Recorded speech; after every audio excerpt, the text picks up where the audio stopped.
오늘은 레위기 3장에 나오는 3장 1절부터 17절까지 있는 화목제에 대해서 말씀을 나눠볼 텐데요.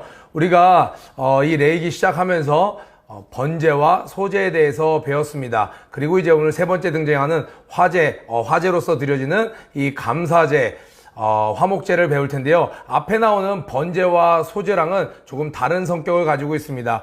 이 번제와 소제는 하나님께서 의무로 명한 사항들이에요. 그래서 싫거나 좋거나 상관없이 늘 아침과 저녁으로 하루에 2번씩은 이 제사를 하나님께 드렸어야만 하는 거예요. 그러니까 하나님과의 관계, 하나님과 이 소통하는 그러한 관계를 온전히 갖기 위해서는 기본적으로 나 자신을 하나님께 온전히 드린다는 그 번제, 그것이 있어야 되는 것이고, 그리고 그 다음에는 하나님께서 매일매일을 살아가게 하는 것, 곡물로서 드리면서 이 식량이 없으면 내가 굶어 죽었을 텐데 매일매일 일용할 양식을 주시는, 그러니까 하루하루 살아가는 것이 하나님께 감사한 의미에서 이 소제를 드린다고 이야기를 드렸습니다. 그런데 이 화목제는요, 영어로 하면 peace offering이라고 합니다. 그래서 이 평화의 제사, 평화의 드림, 그래서 peace worship이라고도 하고, 또 이 화목제사는 교제한다라는 의미가 있어요. 하나님과 멀리서 그냥 악수하고 우리 화목합니다, 더 이상 침범하지 않습니다, 휴전합니다, 그런 의미가 아니라 서로 하나 돼서 떡과 음료를 떼면서 친밀함을 높여가는 그러한 의미에서 fellowship offering이라고도 이야기를 합니다. 그래서 이 화목제사는요, 이전에 있었던 번제와 소제는, 번제는 어떻게 해요? 다 태워서 드리는 거예요. 내 삶이 다 하나님 겁니다, 내 모든 것이 다 하나님 겁니다를 인정하는 것, 그런 의미에서 모든 것을 태운다고 그랬어요. 소제는 어떻게 하나요? 하나님께도 일부분 드리지만 그 다음에는 제사장에게 드렸습니다. 그래서 일반 이 제사를 드리는 사람은 가져갈 것이 없었어요. 그런데 이 화목제부터는 다릅니다. 화목제부터는 이 앞에 있는 것은 의미가 있었기 때문에 수컷으로만 드려야 됐지만, 화목제로 드리는 것은 수컷이든 암컷이든 상관하지 않았습니다. 또 언제든지 하나님께 드릴 수 있었어요. 특별히 언제 드렸냐면, 하나님께 그냥 감사가 넘쳐나서 내가 뭔가 하나님께 더 드리고 싶을 때, 또 하나님께 서원하였을 때, 하나님 제가 이런 것을 좀 중요한 사항이 있는데, 이러한 어려움이 있는데 이것을 해결해 주시면 제가 이것에 대한 보답으로 이렇게 감사를 표현하겠습니다 라고 할 수가 있었어요. 그리고 또 그냥 감사의 제목이 생각날 때 자원해서 기쁨으로 낙헌 예물로 하나님께 드릴 수 있었습니다.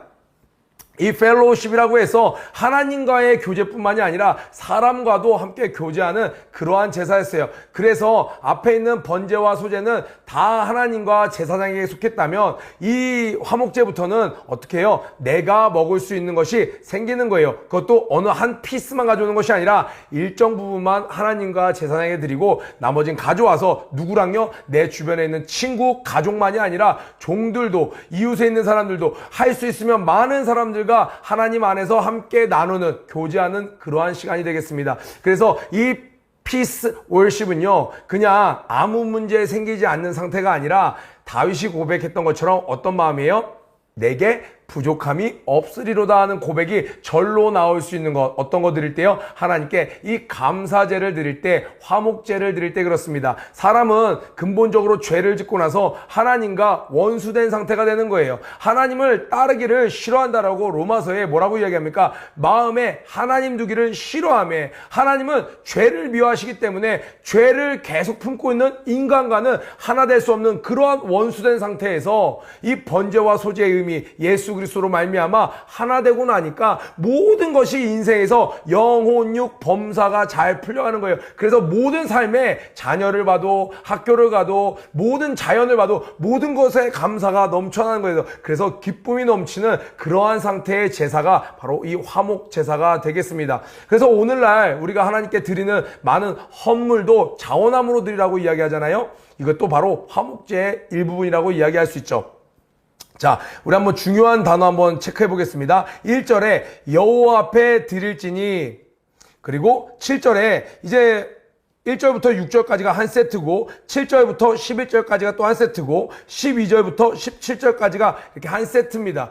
제물에 따라서 똑같은 내용이 같은 구조로 반복되고 있어요. 그런데 중요한 것이 반복되는 단어 중에 여호와 앞에 드릴지니, 1절에 마지막에 보니까 여호와 앞에 드릴지니, 7절에 마지막에 여호와 앞으로 끌어다가, 12절에도 그것을 여호와 앞으로 끌어다가 이렇게 반복되는 단어는 굉장히 중요하다고 그랬어요. 왜 이렇게 반복을 했냐? 내가 하나님께 제물을 드린다고 하지만, 화목제사를 드린다고 하지만 실제적으로 눈에 보이는 가축을 끌고 오는 거예요. 사람들이 보는 거예요. 그 음식을 사람들이 함께 나눕니다. 그러니까 순간이라도 사람의 마음이 사람들 보기에 내가 그래도 하나님께 이렇게 감사제도 드리는 사람이지, 나는 감사를 아는 사람이야, 이러한 사람으로 보이는 것에 의식하지 않고 내 마음의 중심은 어디에다 기억해야 된다고요? 내가 헌금을 이번에 두둑하게 했어요. 사람들 보이기에. 그래서 우리 어떤 주보에, 어디 교회는 보면 뭐 주보에도, 또 아니면 이렇게 자막에도 헌금 얼마를 낸 사람 이렇게 나가는데, 그러다 보면 뭘 할 수 있어요? 마음을 자꾸 빼앗기게 되는 거예요. 그래서 감사제를 드릴 때는 기억해야 되는 것이 뭐예요? 지금 내가 하나님께 이 물질을 드릴 때도 사실은 어디 드리는 거예요? 하나님께 드린다라는 그것을 잊으면 안 된다라는 거예요. 비록 사람들과 이 회식처럼 막 떡을 떼면서 기쁨을 누리고 하나님과도 기쁨을 누리고 하지만, 내가 이것을 사람들에게 보이는 것이 아니라 누구에게 한다고요? 하나님 앞에 한다는 것. 그래서 여러분, 헌금을 드릴 때나 하나님께 뭔가 이렇게 심을 때는 하나님 앞에 한다는 마음을 잊어버리지 않는 것이 너무나도 중요합니다.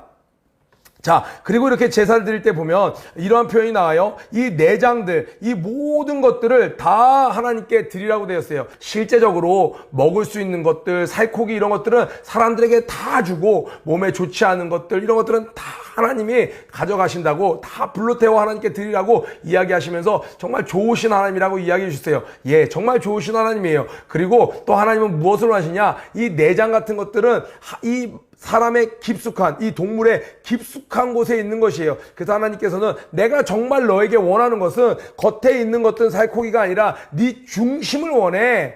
주님이 정말 원하시는 건 너 안에 있는 가장 내장들, 그 안에 깊은 곳에 있는 것들, 이 내장들은 보이지 않잖아요. 이 안에 있는 깊은 네 마음 중심을 나는 원한단다 라고 하나님은 이야기를 하시는 거예요. 그래서 옛날에는요, 사람들은 이 안에 정말 마음을 너무 쓰면 뭐라고 이야기했어요? 애간장이 녹는다, 애간장이 탄다, 이런 이야기를 했잖아요. 이 안에 있는 쓸개나 간이나 그런 데 있는 그런 것들이 마음을 너무너무 쓰면 진짜 녹아내린다고 옛날 사람들은 생각을 했어요. 그러니까 이 모든 장기에 있는, 내장에 있는 기름까지 이런 것들을 다 드린다는 건 하나님께 무엇을 드린다는 거예요? 하나님께 여호와 앞에 오는 걸로 끝나는 것이 아니라 여호와 앞에 내 중심을 가지고 간다라는 거예요. 그래서 여러분, 쉽게 생각해 볼게요. 자, 오늘 중고등부 회식하자, 화목제사를 드리는 거예요. 그런데 그 물질을 심는 자도 사람한테 잘 먹었습니다, 잘 먹었습니다, 이 한 소리를 듣기 위해서 하는 것이 아니라, 하나님, 이렇게 내가 하나님이 구원해 주심으로 말미암아, 내가 소제를 드림으로 말미암아 하나님과 이렇게 자원함으로 감사의 물을 드립니다. 사람들과 하나 되기를 원합니다.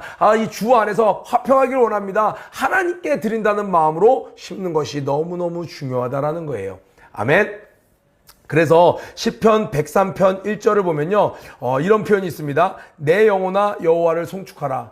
내 속에 있는 것들아 다 찬양하라. 우리 찬양도 있죠. 내 속에 있는 것들아 다 찬양하라. 내 속에 있는 것들, 내 안에 있는 것들, 이 레위기의 제사를 보니까 이 내장들 같은 것들을 이야기했네요. 하나님께서는 네 마음에 있는 그 중심으로 하나님을 찬양하라라고 이야기하는 거예요. 자, 화목제를 마무리하겠습니다. 화목제는 이 번제와 소제와는 달리 인간이 자원함으로 하나님께 감사함으로 드리는 거였어요. 서원할 때라든지 아니면 어떤 하나님께서 내게 행하신 일이 생각났을 때, 세상에서는요, 화장실에 들어갈 때랑 나올 때랑 다르다고 이야기합니다. 그런데 하나님의 사람은 간절히 기도를 했더니 하나님이 정말 그 어떤 일을 행하신 거예요. 기도의 응답을 행해 주신 거예요. 그때 하나님께 너무 감사해서, 우리 헌금 봉투에도 이렇게 많이 쓰잖아요. 감사 예물, 감사 헌금. 우리 시편 107편 보면요, 이런 말씀이 있습니다. 그가 행하신 일을, 감사제를 드리며 노래하여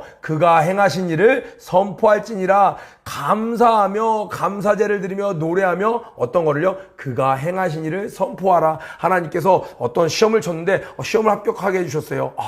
하나님, 제가 공부 열심히 하긴 했지만 진짜 어려운 시험이었는데 하나님의 은혜였습니다. 너무 감사해요, 하나님. 이때 하나님께 하나님의 행하신 일을 감사하면서 하나님께 물질을 드리는 것, 내 마음을 심는 드리는 것, 내가 어떤 봉사를 하는 것, 자원함으로 드리는 것, 이것이 화목제가 되겠습니다. 화목제를 많이 드리는 것은 손해가 아니고 화목제를 많이 드리면 드릴수록 내가 하나님과 풍성한 관계가 되고 내 주변 사람들과 더 많은 주 안에서의 평화를 피스를 누리게 되는 것이죠. 이것이 히브리어로는 이렇게 돼요. 샬라빔이라고 하는데 여기서 평안이라는 샬롬이라는 단어가 파생되었습니다. 그래서 이 여러분의 영혼이 정말 샬롬 되려면요. 우리 성경에도 있죠. 하나님께서는 즐겨내는 자를 사랑하시느니라. 하나님께 기쁨으로 감사함으로 자원함으로 단돈 얼마라도 하나님께 먼저 이번 주에 심어보시면 어떨까요? 분명히 하나님께서 그 마음에 평안과 기쁨을 허락하시리라 믿습니다.